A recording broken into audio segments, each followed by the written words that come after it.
কাৰ্বি আংলঙৰ কৃষকসকলৰ বাবে অনুপ্ৰেৰণাৰ আদৰ্শস্বৰূপ হৈ পৰিছে ধ্ৰুৱ বৰদলৈ। অসমৰ পাৰ্বত্য জিলাৰ পশ্চিম কাৰ্বি আংলং জিলাৰ অন্তৰ্গত বৃহত্তৰ নামদৰদুবিৰ নিবাসী শিক্ষিত ব্যক্তি ধ্ৰুৱ বৰদলৈয়ে পঢ়া-শুনা শেষ কৰি চৰকাৰী চাকৰি আশা নকৰি তেওঁ নিজেই নিজৰ ভৰিত থিয় দিবৰ বাবে পণ কৰি বৃহত্তৰ তৰাদুবিৰ বজাৰত অসম গ্ৰামীণ বিকাশ বেংকৰ নিচেই কাষতে হাৰ্ডৱেৰ দোকান দি অঞ্চলটোত এজন প্ৰতিষ্ঠিত ব্যৱসায়ী হিচাপে জনাজাত হৈ পৰাৰ লগতে তেওঁ এজন সফল আদৰ্শবান কৃষক হিচাপেও অঞ্চলটোত জনাজাত। এই ব্যৱসায়ীৰ লগত নতুনকৈ সংযোজন কৰি অসম গ্ৰামীণ বিকাশ বেংক তৰাদুবি শাখাৰ নিচেই কাষতে শ্ৰী বৰদলৈয়ে পদুমণিৰ শামছুল ইছলাম লস্কৰৰ লগত পাৰ্টনাৰশ্বিপত মা ক্লথ ষ্ট'ৰ নামৰ আন এখন দোকান দিও তেওঁৰ ব্যৱসায়টো বিস্তাৰ কৰিবলৈ সক্ষম হৈছে। ইয়াৰ সমান্তৰালকৈ শ্ৰীযুত বৰদলৈয়ে বিভিন্ন সময়ত হোৱা কৃষিসমূহো কৰি যোৱাৰ পৰিলক্ষিত হৈছে। তেওঁ পশ্চিম কাৰ্বি আংলং জিলা কৃষি বিভাগৰ টুমপ্ৰেং চাৰ্কুলৰ ADO মিৰ্জেং তেৰাঙৰ পৰামৰ্শ মতে বৃহত্তৰ তৰাদুবিত এখন বাগান বনায় আৰু সেই বাগানৰ বিভিন্ন ফচল বিক্ৰী কৰি লাভৱান হৈছে। তেখেতে বাগানখনত তামোল গছ, মালভোগ গছ, চেনি চম্পা কলগছ, অমিতা, বগৰী, পাণ, চন্দন গছ, মেগুনী গছ, লিচু গছ, মধুৰিআম, নেমু, কুঁহিয়াৰৰ উপৰিও বাগানখনত মাটি, ৰঙালাও, বৰকচু, কবি, বেঙেনাও লগাইছে। সেয়েহে নৱপ্ৰজন্মৰ শিক্ষিত ব্যক্তিসকলকো তেওঁৰ দৰে সফল আদৰ্শমান কৃষকৰ আদৰ্শ গ্ৰহণ কৰিলে সকলোৱে একোজন সফল আদৰ্শমান কৃষক হ'ব পাৰিব। পশ্চিম কাৰ্বি আংলঙৰ পৰা নাৰায়ণ বৰুৱাৰ ৰিপৰ্ট, নিভাজ অসম লাইভ। লাভ কৰি আছে, গতিকে চবে এনেকা ক'লে মই ভাবো বহুত ফাৰ্মাৰহে আগবাঢ়িব।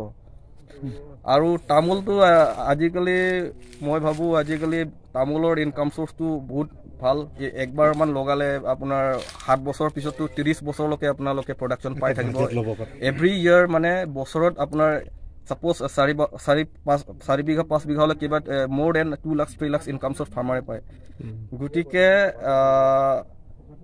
এনেকাহে ফাৰ্মাৰখিনি আমাৰ এই অঞ্চলত যদি এনেকা যদি খেতি কৰে তেতিয়া মই ভাবো ফাৰ্মাৰে বছৰত কিবা না কিবা এটা এই খেতিৰ পৰা লাভ পাব বুলি ভাবো।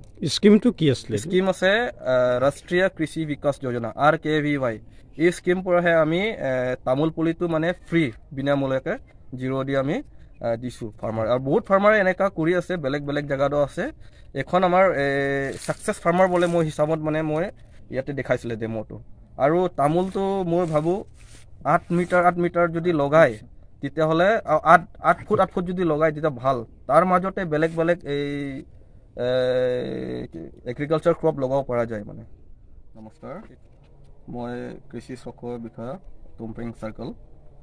আমাৰ আজি প্ৰগ্ৰেছিভ ফাৰ্মাৰ ধ্ৰুৱ বৰদলৈ আৰু আমাৰ এই বৰ্মন দা। আমি ইয়াত 2 বছৰ আগত আমি এটা স্কিম কৰিম বুলি আমি ভাবিছোঁ আৰু আমি প্ৰগ্ৰেছিভ ফাৰ্মাৰ এজন পাইছোঁ। আমি RKVY সৈতে আমি ইয়াত তামোল পুলি দিছে। তামোল পুলিৰ পৰা আমি ইণ্টাৰক্ৰপিং কৰি কেনেকা প্ৰফিট পাওঁ এইটোৱে আমি ফাৰ্মাৰক ট্ৰেইনিং দিছোঁ আৰু সি আমাৰ ট্ৰেইনিং মতে সি কামো কৰিছে। গোটেই এটা ফলটো সি পাইছে। উইদিন 3 ইয়াৰ্ছত কিছুমান বস্তু সি প্ৰডাকশ্যন পাইছোঁ। গতিকে তামোলটো অকণমান টাইম লাগে, মিনিমাম 7 ইয়াৰ্ছ বা 6 ইয়াৰ্ছ তেতিয়াহে ফলটো পাব। কিন্তু ফল নোপোৱাৰ আগতো তাৰ মাজতে কিছুমান ক্ৰপ মানে কিছুমান খেতি কৰি মানে তাৰ পৰা প্ৰডাকশ্যন কেনেকা পোৱা যাব এইখিনি আমি ট্ৰেইনিং দিয়াৰ কাৰণে সি এইমতে পালন কৰি এতিয়া কিছুমান বস্তু প্ৰডাকশ্যন কৰিছে। মই এতিয়া দেখাব পাৰিম সি কি কৰিছে। এইখিনি আছে আমাৰ তামোল মাজত আছিলে কল, মালভোগ কলটো উইদিন 1 বছৰত ফল পাই যায়। গতিকে এই 7 বছৰ আগত 1 বছৰ পাছত মানে ইয়াৰ পৰা মানে ইনকাম চ'ৰ্চটো মানে পাই যায় তামোল খেতিৰ লগত। প্লাছ অমিতাও হাইব্ৰিড, এখন হাইব্ৰিড আছিলে। আমি ট্ৰেইনিং দিয়া মতে সিহঁতে মানে পালন কৰিছে, সেইকাৰণে অমিতা পাইছে। অমিতাও কিছুমান বিক্ৰী কৰিলে আৰু আমাৰ এই কি কলো কিছুমান সি বিক্ৰী কৰি আছে। গতিকে খেতি ক'লে মানে মিক্স ক্ৰপিং বা মাল্টিপল ক্ৰপিং হিচাপত যাব লাগে। তেতিয়াহ'লে মানে এই তামোলত মানে ইমান লং জাৰ্ণি টাইমতো সি মানে কিছুমান বস্তু ইয়াৰ পৰা মানে ইনকাম চ'ৰ্চটো মানে পায়।